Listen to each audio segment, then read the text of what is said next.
शहर हैदराबाद के टप्पा चबूतरा पुलिस स्टेशन हदूद इलाके झिर्रा में एक मकान में गलत कारोबार चल रहा था, जहां पर जिस्म फरोशी का कारोबार उरूज पर चल रहा था। तफसीलात के मुताबिक हैदराबाद के टप्पा चबूतरा पुलिस स्टेशन हदूद झिर्रा में वाक़े एक मकान में जिस्म फरोशी का कारोबार चल रहा था। शहर हैदराबाद में जिस्म फरोशी का कारोबार उरूज पर है। इस दौरान टप्पा चबूतरा पुलिस ने एक खुफिया इतला पर जिस्म फरोशी के कारोबार करने वाले घर पर एक धावा करते हुए 3 लड़कियों को और 3 कस्टमर्स को गिरफ्तार कर लिया। बादजा पुलिस ने इस ज़िम्मन में मीडिया के सामने आकर तफसीलात भी बताई है। आइए देखते हैं उन्होंने क्या कहा।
कौन बोला है?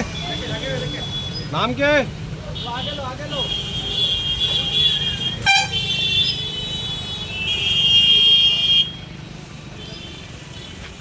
हाँ, एक मिनट।